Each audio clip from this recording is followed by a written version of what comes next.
오늘 이 시편의 말씀은 한 영혼의 영적 성숙함의 진수를 보여주는 고백입니다. 인간은 지어지기를 영과 혼과 육과 혼과 영으로 지어져 있습니다. 그래서 육신은 태어나서부터 성장을 하게 되고 또 혼도 마찬가지로 지적인 면과 윤리와 도덕적인 면, 사회적인 면에서 성장하게 됩니다. 그러나 많은 경우 그 영혼의 영역은 성장하지 못하고 지내는 경우가 흔히 있기도 합니다. 이 오늘 시편 39편의 말씀은 다윗의 시로서 이야기가 되고 있는데, 이것은 바로 그가 영과 혼과 육을 입은 한 인간으로서 세상을 살면서 그의 영혼의 성장의 과정에 대한 고백을 우리들에게 보여주고 있고, 또한 영적으로 우리들이 마지막에 어디까지 이르러야 하는가 하는 것을 우리들에게 일깨우고 있는 말씀입니다.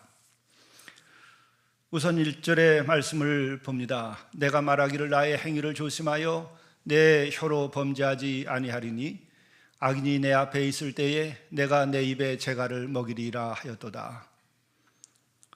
이것은 적어도 인생을 어느 지점까지 살아보고 경험하여서 이 세상살이에서 가장 중요하게 취급을 하고 조심해야 될 것이 무엇인지에 대한 깨달음을 얻은 다음에 고백하는 말입니다.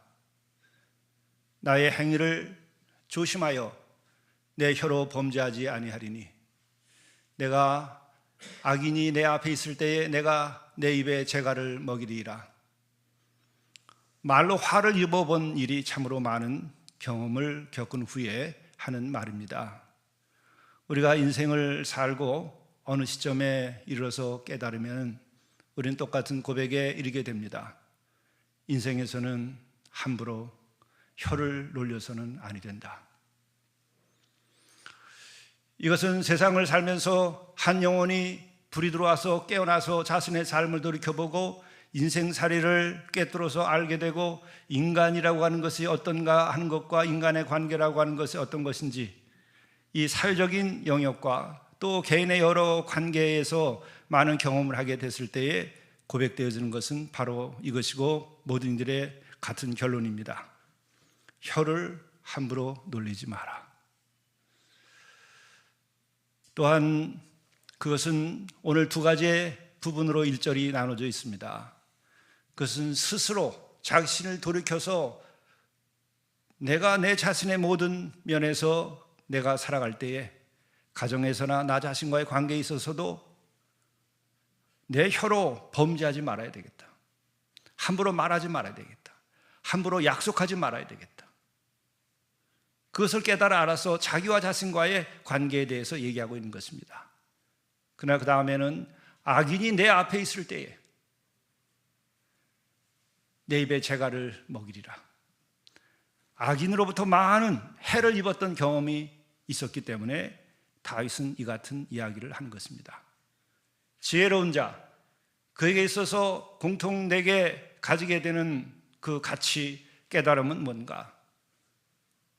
입을 함부로 놀리면 안 된다. 말수를 줄이자. 마침내 내가 침묵에 이르러야 되겠다 하는 것입니다. 우리는 정치가로서 혹은 한 구도자로서, 그리고 식민 통치를 받으면서 많은 고통과 어려움을 겪었던 간디의 고백을 우리가 떠올리지 않을 수가 없습니다. 그에게 있어서 월요일은 항상 침묵의 날입니다. 월요일에는 입을 떼지 아니했습니다. 회의도 하지 않았습니다. 어쩔 수 없는 회의가 있을 때에는 그는 글로써 이야기를 대신했습니다. 그것은 말을 통하여 얼마나 많은 고통을 겪어왔는가, 말을 통하여 얼마나 많은 왜곡이 일어났는가, 이것을 그가 겪었기 때문입니다. 그래서 그는 일기에다가 이렇게 남겼습니다. 침묵보다 아름답지 않으면 말하지 마라. 지혜로운 자의 마지막 결론인 것입니다. 그것은 야고보서를 보더라도 역시 마찬가지입니다. 말을 조심해라. 또한 말의 힘이라고 하신 것이 얼마나 큰가 하는 것을 야고보서에서 얘기합니다. 배가 그렇게 클지라도 그 큰 배가 작은 키 하나로 방향이 결정되는 것처럼 나의 말로 내 삶이 결정되고 내 방향이 결정된다고 하는 것이고, 그것으로 오늘도 얘기하는 것처럼 악인 앞에서 입을 잘못 떼었을 때에 그는 큰 화를 입었던 경험이 많이 있기 때문에 입에 재갈을 먹이리라, 그렇게 얘기하고 있는 것입니다. 바로 여기로부터 영적인 어떤 성숙함에서 그 삶이 깊어지는 것입니다. 굉장히 죄송한 얘기지만 아직 여기까지 도달하지 아니한 사람들은 아직 철이 들지 아니한 것이고 인생을 알지 못하는 것이고 그는 아직 영적으로 깨어서 인생을 살아가고 있지 않다고 하는 것을 말하는 것입니다. 성숙한 사람, 최소한의 영적인 기반을 가지고 있는 사람들은 함부로 입을 떼지 않습니다. 2절 말씀은 좀 더 깊이 들어가게 됩니다. 내가 잠잠하여 선한 말도 하지 아니하니 나의 근심이 더 심하도다. 3절도 내 마음이 내 속에서 뜨거워서 작은 소리로 읊조릴 때에 불이 붙으니 나의 혀로 말하기를 여호와여 나의 종말과 연한이 언제까지인지 알게 하사 내가 나의 연약함을 알게 하소서. 말을 조심하고 침묵해 나갈 때에 우리는 어떠한 내적인 영적인 성장의 과정과 어떤 여정을 거치는가에 대해서 말씀해 주고 있는 것입니다. 내가 잠잠하여 선한 말도 하지 아니하니, 좋은 말조차도 삼가고 하지 않는 것이죠. 어떤 면에서는 내가 마땅히 해야 될 말, 또 좋은 교훈의 말, 가르침, 그것조차도 삼가했다고 이렇게 해석할 수도 있습니다. 선한 말, 충고, 조언, 그런 것조차도 잠잠히 내가 입을 다물고 말하지 아니했다고 하는 것이죠. 여러분이 진정한 마음으로 충고했을 때에 그 충고가 받아들여지는 경우가 열이면 하나나 있습니까? 내가 사랑하는 자녀들을 안고 그 아이에게 정말 사랑하기 때문에 이 아이가 실패하지 아니하고 실수하지 아니하고 잘 자라도록 하기 위하여 내가 말을 했을 때에 그것이 얼마만큼 받아들여지나요? 성도와 성도 간에 역시 마찬가지입니다. 우리는 더더욱이 이 험악한 세상을 살아가면서 알지도 못하는 사람들에게 내가 옳은 얘기한다고 하여서 그것이 얼마만큼 받아들여지는 것인가? 이런 것을 깨달아 알 때에는 선한 말이라 할지라도 잠잠하여 말하지 아니하게 되는 것입니다. 이게 지혜인 것입니다.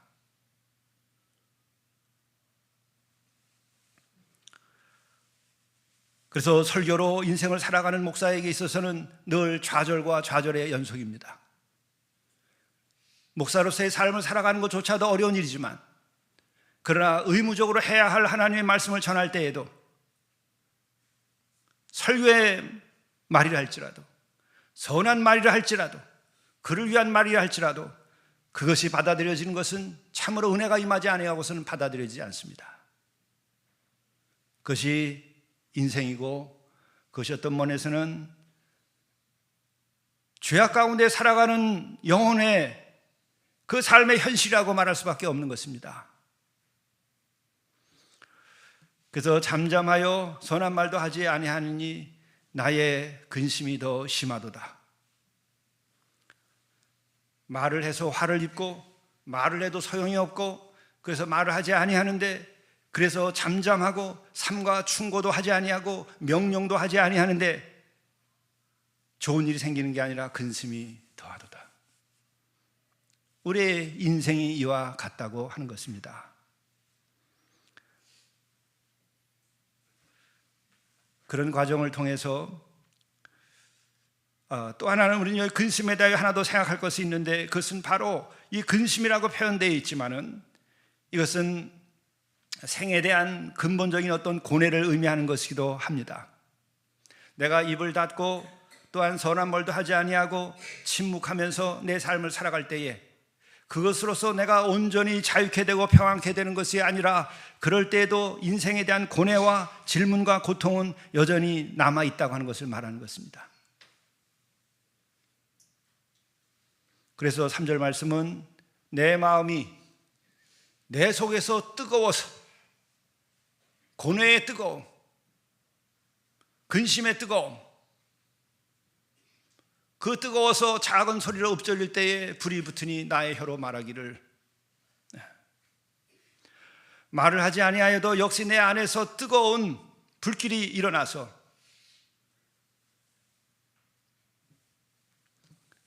그가 4절에 이러한 말씀을 합니다.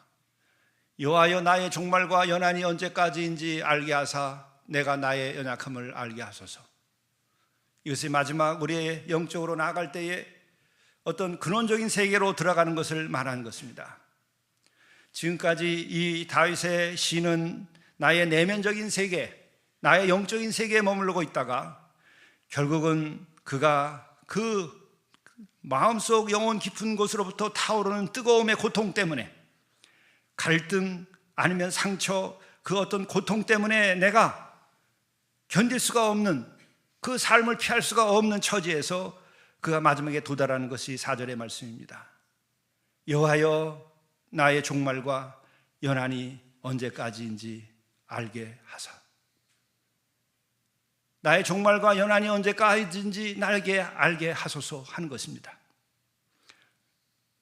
이 생을 살아보니까 또 내 안에 겪는 이 고통을 겪어 보니까 결국 마지막 그 앞에 나타나는 것은 죽음과 그리고 연한이라고 하는 것은 사는 날이 언제까지일까? 이런 고통을 언제까지 내가 견뎌야 하는 것일까? 또 존재론적으로 내 삶을 내 영혼이 깨어서 지금 근본을 바라보기 시작한 것입니다. 죽음이 그 눈앞에 나타나는 것입니다. 이걸 통해서 나의 연약함을 알게 하소서, 나의 유한함을 알게 하소서, 나의 유한함을 깨달아 알게 하라고 하는 것이죠. 이것은 육신의 차원에서는 도무지 이와 같은 것에 이를 수가 없습니다. 육신은 무한한 욕망과 무한한 확대를 추구합니다. 그러나 나의 영은 이렇게 깨어서 인생을 조망하고 인생을 통찰하는 눈으로 바라다보고 관조하고 그리고 내 속에서 겪는 이 모든 고통에 대해서 내 스스로가 나를 바라다보게 되는 것이죠. 그럴 때 인생의 이 고뇌, 인생의 이 상처와 아픔, 그리고 이 세상에 살아가는 동안에 정말 말 한마디도 하기가 어려운 이 세상 가운데 살아가는 중에 결국 그 고통은 인생의 마지막 지점까지 그 생각을 이르게 만드는 것입니다. 나의 종말, 우리 인간의 죽음, 그리고 내가 언제까지 살아가야 하는 것인가 하는 것을 알게 되고 자신의 유한함을 알게 해달라고 간구하는 것입니다. 이것은 영적인 세계에 있어서 가장 근원적인 데까지 존재의 그 근본에까지 도달하게 되었음을 말하는 것입니다.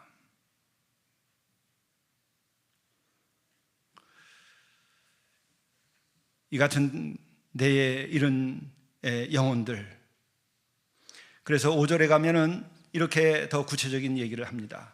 주께서 나의 날을 한 뼘 길이만큼 되게 하심에 나의 일생이 주 앞에는 없는 것 같사오니 사람은 그가 든든히 서 있는 때에도 진실로 모두가 허사뿐이니이다. 이게 무슨 말일까요? 결국 내가 깨닫는 것은 뭔가, 내가 젊은 날에는 나의 생이 끝없이 무한히 펼쳐질 것까지 생각되었지만 그러나 인생이라고 하는 것은 유한한 것이고 끝이 있다고 하는 것을 보게 된 것이죠. 뿐만 아니라 젊은 날에 그 비전을 가지고 그가 살아나갈 때에 자기의 성공과 그리고 또 그 성공으로 인한 그 영광은 끝이 없을 것처럼 생각을 해왔는데 결국은 무엇인가? 그리고 다윗에게 있어서는 정말 왕으로까지 자기 자신이 성공을 하였었지만은 그것은 무엇인가? 그리고 또한 그 같은 과정에서 끊임없이 겪는 인간관계 속에서의 고통과 악인으로부터의 공격과 그리고 마음의 상처 때문에 지금 감당할 수 없는 그의 마음이 속에서 뜨거워서 불타기 때문에 견딜 수 없어 하는 것이죠. 그럴 때 인생이라고 하는 것은 무엇인가? 인생이라고 하는 것은 무엇인가?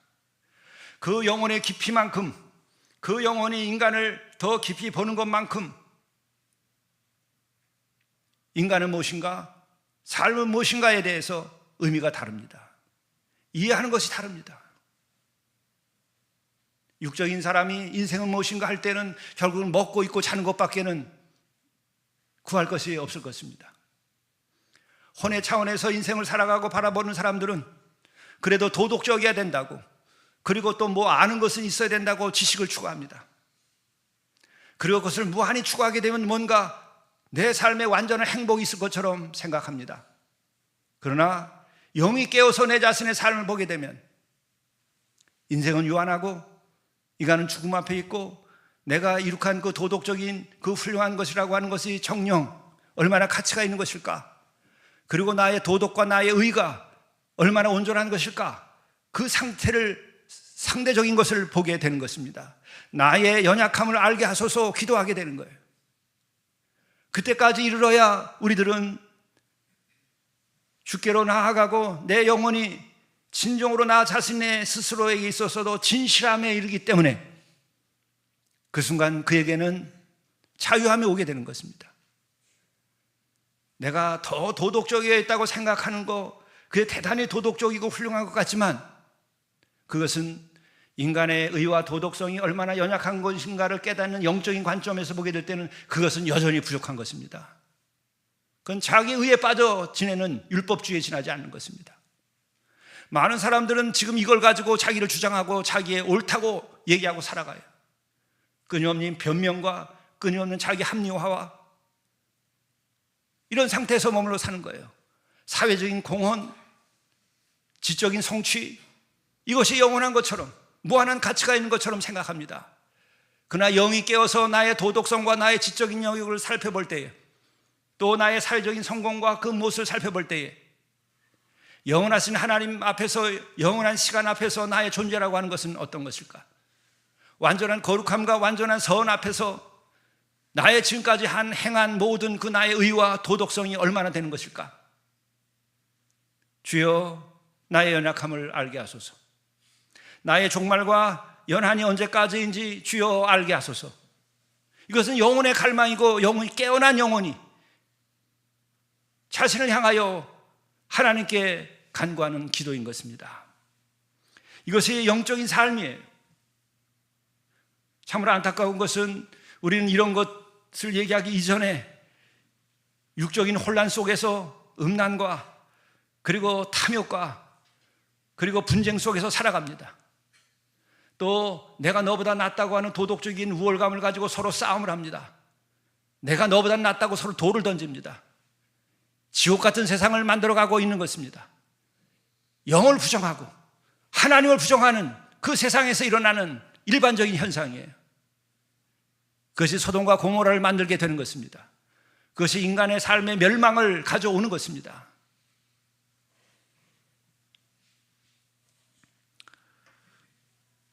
이 다윗은 참으로 일국의 왕이 되었지만은 그는 영으로 살아간 인물이었음을 보여줍니다. 그는 하나님과 더불어 영과 영이 그 거룩하신 하나님의 영과 소통하며 살아갔었던 존재인 것을 우리가 여기서 보게 되는 것입니다. 그는 우리처럼 똑같이 육과 그리고 혼을 가지고 있기에 육적인 실수와 도덕적인 문제를 일으켰지만, 그러나 다행히 그에게는 영이 깨어 있었기 때문에 자기 자신을 회개하고 자신을 돌이켜서 자기의 유한함과 자기의 한계를 하나님께 구하며 나의 연약함을 알게 하소서, 나의 죄됨을 알게 하소서, 나는 죄인으로소이다, 나는 무능하나이다, 나를 구원하소서, 이런 기도가 나오는 것이에요. 이 땅에 이런 영혼이 며칠만 있어도 인간의 세상은 밝아질 것입니다. 이런 왕이 있다고 한다면 그 나라는 그래도 복되게 될 것입니다. 우린 지금 그와 같은 지도자들을 찾아보기가 너무나 어렵습니다. 의인은 숨어버린 세상이 되어버렸어요. 얼마나 우리가 어두운 세상에 살고 있는지. 그런 지혜자가 지금 어디에 있습니까? 그런 종교가들이 어디에 있습니까? 오늘 이 시대는 참으로 안타까운 시대, 어둠의 시대에 처해 있다고 하는 것을 보면서 애통해할 수밖에 없는 이 사순절을 보내고 있습니다. 이 다윗은 이렇게 이야기합니다. 나의 날을 한 뼘 길이만큼 되게 하심에, 이건 하나님께 대해서 불평하는 것이 아닙니다. 당신이 그렇게 정하셨기 때문에 나는 한 뼘의 인생을 살 수밖에 없나이다. 여기에 이 깨달음과 이 순종과 이 받아들임은 어떤 의미가 있는 것일까? 바로 여기에는 하나님께서 나를 지으시되 하늘과 땅을 지으시되 이 모든 것이 하나님의 은혜로 사랑으로 주어졌다는 것을 그는 알고 있는 것입니다. 그것을 깨닫기까지는 저도 그러한 여정을 겪었습니다마는 하나님에 대한 불만, 인생에 대한 이 부조리에 대한 것과 인간의 유한함에 대한 받아들일 수 없는 그 마음, 왜 이렇게 한 뼘의 인생을 살게 하려고 한다고 하면 왜 지으셨습니까? 왜 이런 인생을 살게 하려고 하셨으면 왜 우리를 이렇게 만드셨습니까? 그렇지 않은 세상을 만들고 그렇지 않은 나를 만들었어야죠. 그것은 어린 날에 일시에 자기를 확인해 나가고 자기를 얻어가는 과정인 것이에요. 이런 과정을 겪은 다음에 주의 은혜를 알고 그분에게 순종하게 될 때에 주여 나의 날을 한 뼘 길이만큼 하게 해주셨사오니 이것을 깨달아 알고 이것에 합당하게 살게 하소서. 내 삶을 유한하오니 유한한 가운데서 내 삶을 살게 하소서. 그래서 우리가 영성일기를 그렇게 쓰게 만든 것입니다. 하루씩 살라. 창조의 첫 아침처럼 하루를 맞이하고 그리고 하루가 끝날 때는 종말의 마지막 밤을 맞듯이 하루씩 인생을 살자. 오늘 하루를 살아내는 것이 한 뼘의 인생을 가장 지혜롭게 살아가는 방식이에요. 내일에 대한 근심이나 내일에 대한 염려를 버리고 또 어제의 과거에 살아피지 않고 오늘 주어진 이 한 뼘의 인생을 오늘 내가 충만하게 살고 온전히 불태우고 타다 남은 것이 없도록 오늘 하루를 내가 최선을 다하여 주의 뜻을 따라서 선하게 살자. 순간과 순간을 내가 영원하신 주 앞에서 주와 더불어 그 사랑을 실천하며 살자. 이런 간구를 가지고 살자고 해서 영성일기를 만든 게 영성일기 원리가 그겁니다. 일찍이 은혜를 베푸셔서 이와 같은 것은 30년 전부터 해온 것이죠. 그러나 그 열매에 대해서는 과연 우리가 얼마만큼 그 같은 영적인 지금 여기에 머물러서 하나님과 더불어 영원한 삶의 그 차원에서의 삶을 내가 살아가고 있는가? 여러분, 다시 한번 이 교회에 나와서 신앙생활 하신 분들은 우리가 가는 길을 알고 거기에 참여하시면 여러분이 복되게 될 것입니다. 다윗은 얘기합니다. 나의 나를 한 뼘 길이만큼 되게 하심에 그러니 나는 그것을 받아들이고 살겠다는 거예요. 또 이것에 대해서 일차적인 그의 마음은 나의 일생이 주 앞에서는 없는 것 같사오니 사람은 그가 든든히 서 있을 때에도 진실로 모두가 허사뿐이니이다. 그가 든든히 서 있을 때에도 내가 왕으로 살아가고 있는 이 든든히 서 있는 이 때에도 이 왕의 자리가 한 뼘의 인생밖에 되지 않나이다. 내가 왕이 되었을지라도 내가 성공하고 내가 이루고자 하는 것을 다 이뤘을지라도 천안을 얻었을지라도 이것이 내 인생에서는 한 뼘에 지나지 아니하나이다. 안타깝지만 진시황 같은 그런 인물이 아니에요. 이 땅에서 그 육신을 위하여서 불로초를 구하는 그런 인생이 아니라 이미 깨달아서 든든히 서 있는 이때에도 진실로 모두가 허사뿐이니이다. 나의 날은 한 뼘의 길이에 지나지 않나이다. 이것은 허무주의가 아니라 영적인 각성을 말하는 것이에요. 이렇게 영적으로 각성된 인간들은 바로 그 영혼은 영원하신 하나님 앞에 나아가서 하나님과 더불어 살아갈 수 있는 길이 열리는 것이에요. 이것을 모르는 영혼들은 자신의 권력을 극대화합니다. 자신의 가진 것을 무한한 데까지 끌고 나가려고 합니다. 탐욕에 자신의 모든 것을 불태워서 그 인생을 망가뜨립니다. 그것만이 아니라 자신의 이익을 위하여 모든 다른 사람들의 재산과 다른 사람의 권익과 다른 사람의 그 인권을 짓밟습니다. 천만의 양을 만들기 위하여 999마리의 양을 가진 자가 한 마리밖에 없는 그 과부의 양을 빼앗아다가 1000마리의 양을 채우고 만족하는 것이 이 세상을 살아가는 사람들의 탐욕입니다. 성경도 그것을 무섭게 비판하고 있습니다. 영이 잠들어 있고 육으로 살아가는 인간들, 영을 없애버리고 하나님을 없애버리고 모든 것을 유물로, 물질로 환원시켜버리고 그런 사상 속에서 살게 하는 오늘날 인간들은 욕심의 무한한 확장을 꾀하고 권력의 무한한 확장을 꾀하고 특정한 나라가 온 세상을 다 통치하려고 지배하는 이 같은 일들이 벌어지는 것입니다. 그러기에 다윗의 위대함은 바로 이 같은 영적인 세계를 가지고 있는 왕이었다고 하는 것이에요. 또 그는 왕 이전에 한 영혼으로서 인생을 살아갔었다고 하는 거예요. 자신의 한계와 자신의 죄의 그 실상과 자기의 유한함과 그 왕권의 허무함과 자기의 지식과 판단의 그 오류와 이 모든 것을 알며 하나님께 구한 영혼이었다는 거예요.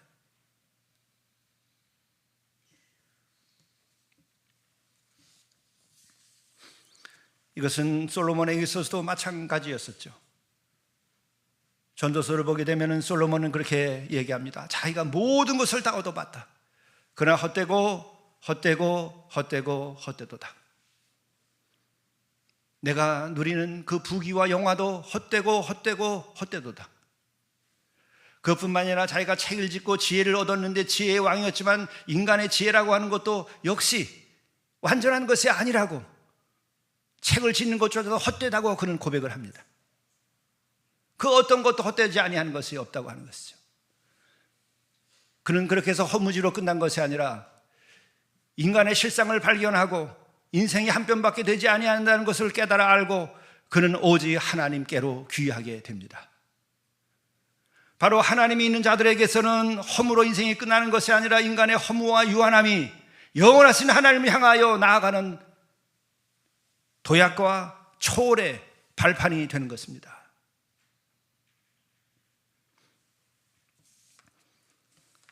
이 다윗은 이 같은 시인 같은 노래를 계속합니다. 6절의 말씀입니다. 진실로 각 사람은 그림자같이 다니고 헛된 일로 소란하며 재물을 쌓으나 누가 거둘지는 알지 못하나이다. 영의 통찰을 가지고 여러분 자신을 돌이켜보시기 바랍니다. 영의 통찰을 가지고 이 거리를 오고 가며 이 사람들을 살펴보기 바랍니다.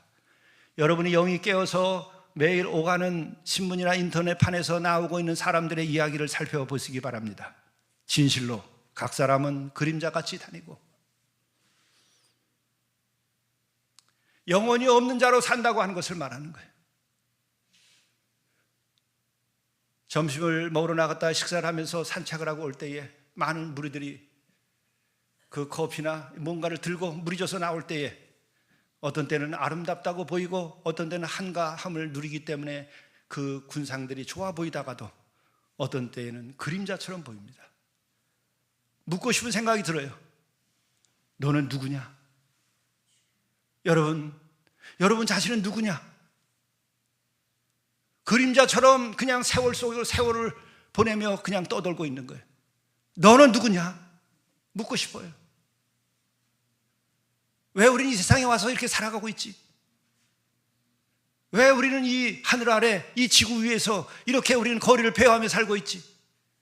무슨 까닭에 이렇게 바쁘게 우리는 시간에 따라서 이렇게 출근하고 퇴근하면서 무한한 경쟁 속에서 그러면서 이렇게 남들이 선전하는 그 문구에 따라서 어느 커피집을 가고 어디를 찾아가고 유행 따라서 먹고 마시며 왜 이렇게 살고 있지? 너는 누구고 나는 누구냐? 그림자 같도다. 어느 분이 마지막 안식년을 맞아서 어느 나라에 연구하러 갔다가 창밖을 보는데 그 공원의 벤치에 앉아있는 노숙인들이 늘 거기에 앉는 것을 보게 됐습니다. 그래서 자기가 점심을 먹으면서 샌드위치를 더 싸가지고 점심을 먹고 저녁까지 먹으라고 2개를 싸서 자기가 먹은 다음에 찾아가서 전했다고 합니다. 2개를 줬더니 이 홈리스가 하나면 됩니다. 하나를 돌려주더라는 거예요. 자기는 충격을 받았다는 거예요. 내 인생에서, 내가 살아온 대한민국에서, 우리가 산 삶의 자리에서 뭔가 내가 더 가질 수 있는데 양보해 본 일이 없다는 거예요. 홈리스가, 먹을 것이 없는 사람이 빵 하나를 더 주는데 나는 이 하나로 족하다고 돌려주더라는 거예요. 너무나 큰 충격을 받았습니다. 우리 주변에서 내가 살아온 인생의 여정에서 한 번도 양보해 본 일이 없고, 쌓아놓고 썩어도 끄지없이 그렇게 내 창고만 세우고 쌓아오고 내 배만 채워왔는데, 내 식구들밖에 생각한 것이 없고 무한한 욕심으로 나를 채워가며 살아왔는데,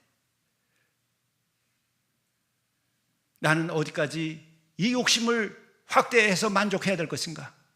내 인생은 언제쯤, 내 마음은 언제쯤 멈춰 세워야 될 것인가?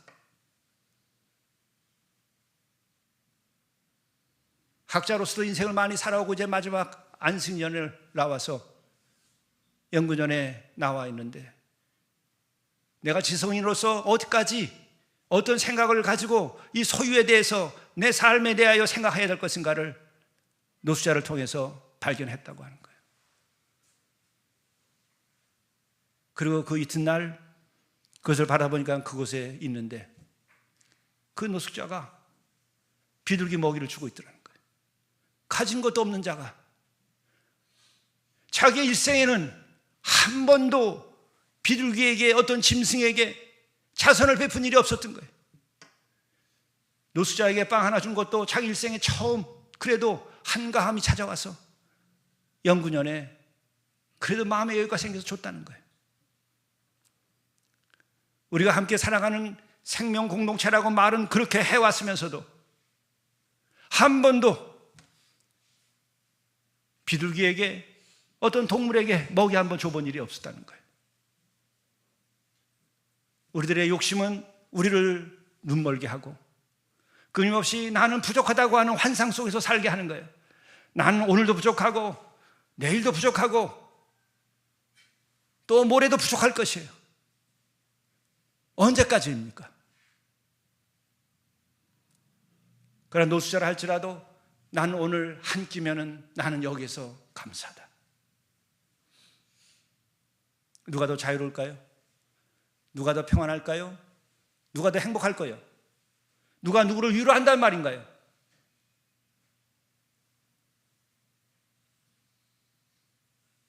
누가 누구를 위로할 수 있습니까? 우리는 참으로 사람답지 않게 그림자처럼 살아온 거예요. 내가 영혼이 있는가? 내가 영혼이 있고 내 인생이 한 뼘에 지나지 않는다는 걸 안다고 한다면 내가 오늘 어떻게 살아야 할 것인가? 지금까지 우리는 어떻게 살아오며 여기까지 도달한 것입니까?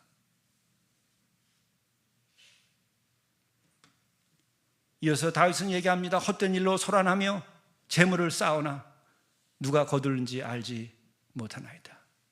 헛된 일로 얼마나 소란합니까? 이 거리에서, 우리의 뒷골목에서, 삶의 자리에서, 우리의 가정에서 얼마나 소란합니까?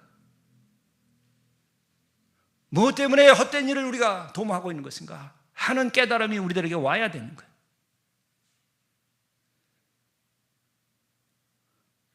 왕이 되어서 자기가 든든한 자리에 든든히 서 보기도 했지만 자신의 삶도 그림자같이 지나가 버리는 것이요. 내가 지금까지 전쟁을 하기도 하고 나라를 위하여 무슨 일을 하고 일을 도모했지만은 다 헛된 일로 소란하지 않았는가에 대한 고백입니다. 내가 왕으로서 재물을 쌓았지만은 다 쓰지도 못하고 떠나가게 되는 거예요. 무엇을 위하여 살아가는 것인가? 쌓지 말고 살아라. having이 아니고 being 해야 되고 living 해야 되는 것이죠. 그리고 또한 우리는 하늘에 쌓으라고 주께서 얘기합니다. 진정한 사랑을 행하라는 거예요. 하나님이 기뻐하실 일을 하라는 거예요.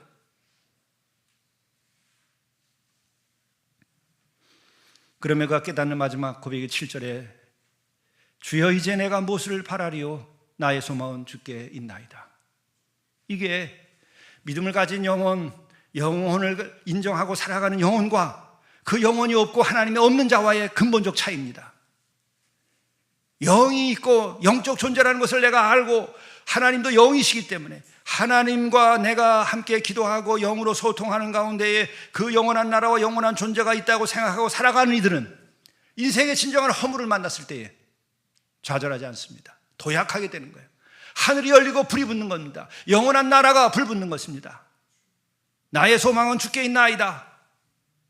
내가 당신께로부터 왔고 이제 나는 당신께로, 내 영혼은 당신을 찬양하며 당신의 은혜 가운데 살겠나이다. 이게 믿음 지는 소망이에요. 오늘 이 시대에 우리가 깨어서 여기까지 이르러야 돼요.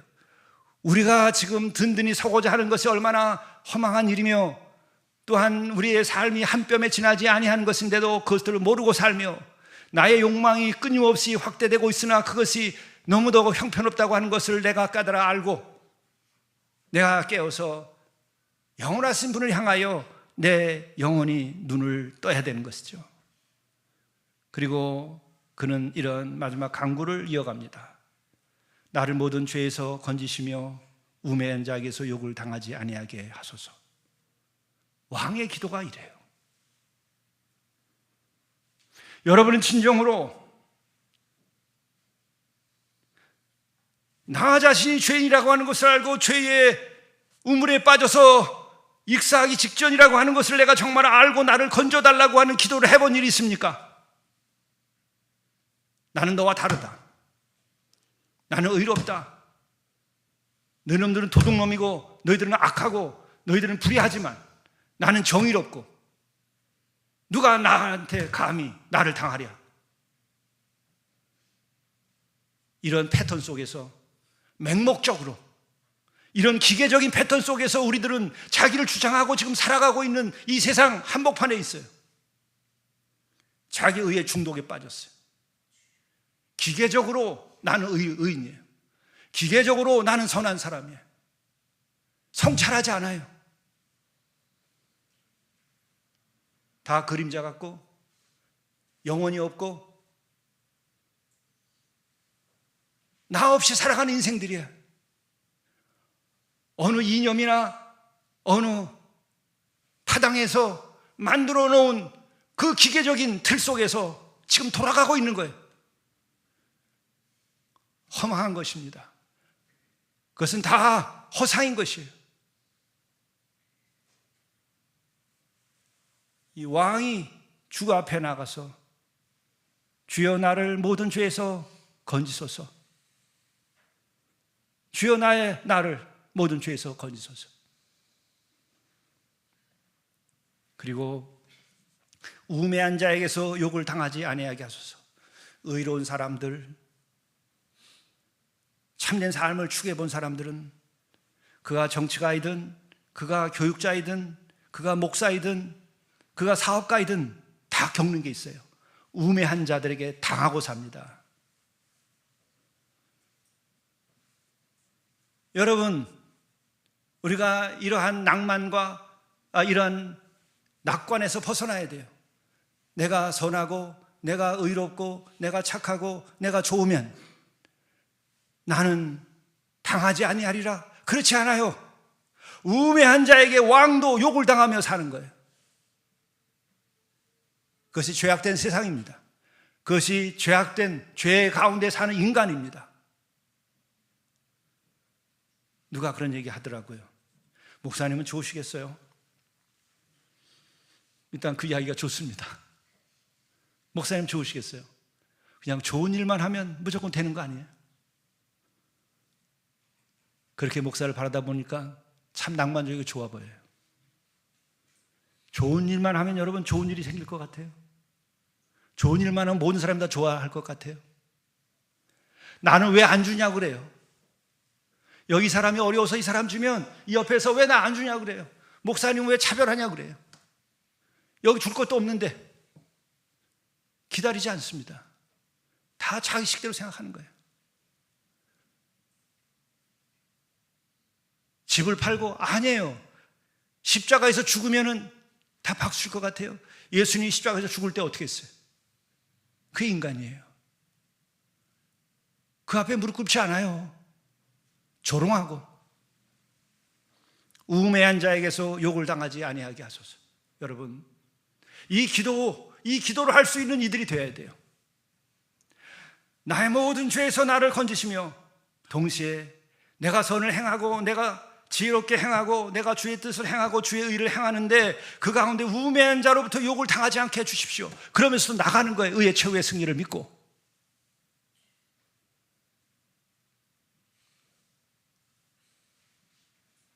그러면 9절에서 이런 결론적인 얘기합니다. 내가 잠잠하고 입을 열지 아니하면 주께서 이를 행하신 까닭이니이다. 이제 잠잠해지는 거예요. 다 겪어봤고 깨닫고 동시에 이제 주께서는 나의 유일한 소망이 있고 주께서는 나와 함께 하신다는 것을 내가 알기 때문에 잠잠히 입을 열지 아니하고 나는 주께 모든 것을 맡기나이다. 행하신 모든 것도 다 주께서 행하셨나이다. 내가 욕을 당한 것도 당신께서 행하셨으니 당신은 나를 아실 것이 분명하나이다. 나를 욕되게 하고 나를 고통스럽게 만들고 나에게 상처 준 모든 것들 내가 의롭게 하고 좋게 했을지라도 선을 행했을지라도 나에게 손가락질하고 욕한 사람들 그것조차도 당신은 아시오니 그것조차도 당신이 행하신 것은 아닙니까? 나를 연단하기 위하여서 나를 더 거룩하게 만들기 위하여서 정금같이 나를 만들기 위하여서 당신께서 그와 같은 일을 행하신 것이 아니십니까? 하나님의 주권 아래 모든 악한 자들까지도 도구화하는 거예요. 그게 믿음이에요. 거기까지 우리의 믿음이 이르러야 돼요.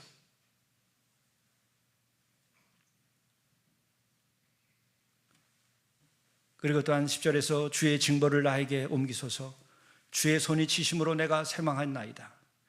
이 솔직한 고백, 영이 깨어서 나의 도덕적인 것을 내가 살피지 아니하고 살아온 사람들은 자기 의를 절대화하기 때문에 내가 하나님께로부터 받은 징벌을 인정하지 않습니다. 우리가 진정으로 영적으로 한 단계 마지막 성숙할 때에는 주의 징계를 아는 자가 되게 하시옵소서. 나에게 임한 주의 징계를 알게 하시옵소서.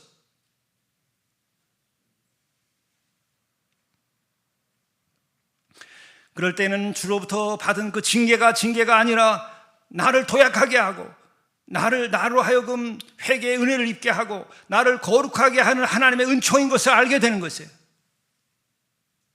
징벌을 두려워하고 피하지 마십시오. 두려워하지 않고 피하지 않을 수도 없어요. 다만 내가 속일 뿐이에요. 내가 저지른 악으로 인하여 내가 대가를 받았는데 하나님 그렇게 생각하실 때 나는 인정하지 않아요. 나는 언제나 옳았다고 생각하는 거예요. 그럴 때 나의 징계를 내가 징계로 받아들이지 않습니다. 그러면 그 징계가 나에게 성취되지 않기 때문에 언젠가 나중에 성취되게 돼 있어요. 그러나 내가 그 징계를 받아들였을 때에 나는 그때 자유함이 옵니다. 나의 죄를 용서하소서. 예수 그리스도의 보혈과 예수 그리스도의 대속적 죽음이 무엇인지 알게 돼요. 내가 징계받아야 되고 또 혹은 징계받았다고 하는 것에 대하여 내가 진정한 깨달음이 없으면 예수의 그 대속적 죽음이 나의 죽음과 관련이 안 돼요. 마지막 우리들의 신앙의 자유와 구원은 그 예수 그리스도의 대속적 죽음이 나의 죽음이 되어야 되는 거예요. 그 하나님께서 사람의 몸을 입고 온 그 우주적인 사건이 그 누군가를 위한 것이고 인류를 위한 것이 아니라 아무도 없어도 나 자신을 위한 것이라는 것을, 나를 위한 은총이라는 것을 아는 것, 그것밖에 중요한 건 없는 거예요. 어마어마한 일이, 어마어마한 은총이 나 한 영혼을 위하여 이 같은 사건이 일어났다고 하는 것이에요.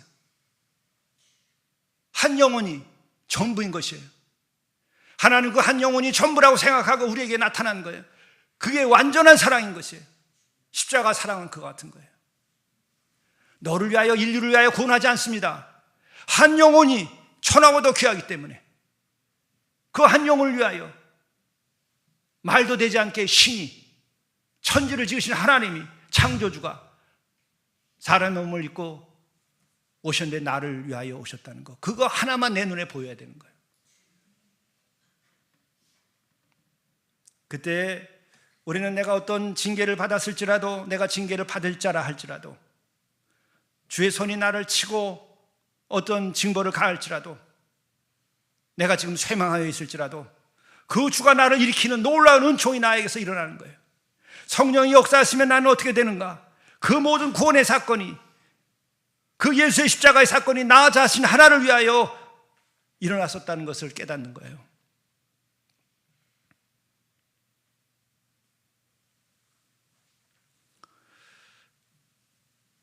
주께서 죄악을 책망하셔서 사람을 징계하실 때에 그 영화를 조목음같이 소멸하게 하시니 참으로 인생이란 모두 헛될 뿐입니다. 이걸 인정해야 돼요.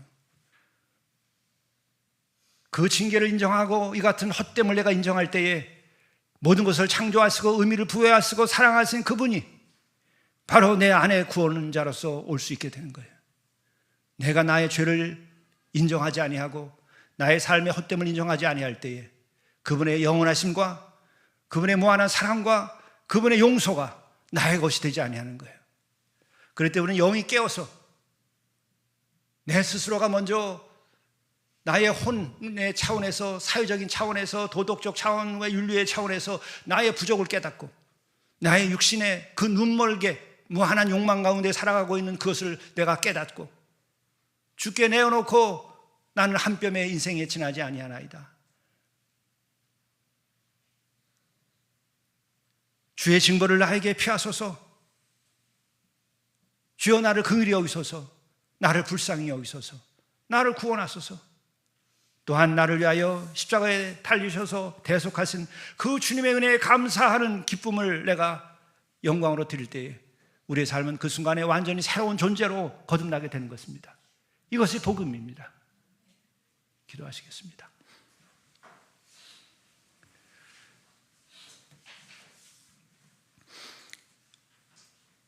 죄악 가운데에, 허망함 가운데에, 어두움 가운데에 헛된 일을 행하며 그림자같이 살아오던 한 영혼일지라도 우리가 여기서 깨어나서 오직 주께로 나아가고 인생의 허무함과 한 뼘의 인생에 지나지 아니하는 이 짧은 생을 깨달아 알고 또 우리의 모든 행함이 다 부족한 것임을 알고 주께 나와서 우리가 죄 사함을 받고 또한 주의 은혜로 우리가 영원한 하나님의 나라 그것을 향하여 갈 수 있게 도와주시고 영원한 구원을 주시는 하나님께 간구할 수 있도록 인도하여 주옵소서. 주여 이제 내가 무엇을 바라리요? 나의 소망은 주께 있나이다. 주여 나를 구원하시니 진정으로 감사하나이다. 우리의 영혼이 이렇게 간구하게 하시고 또한 이 사순절에는 특별히 예수 그리스도의 나를 위한 사랑과 그 고난을 깨달아 아는 이 새벽이 되게 도와주시고 예배 참여하는 모든 이들에게 구원의 은총을 허락하여 주옵소서. 이 모든 말씀을 예수 그리스도의 이름으로 간절히 구하옵나이다. 아멘.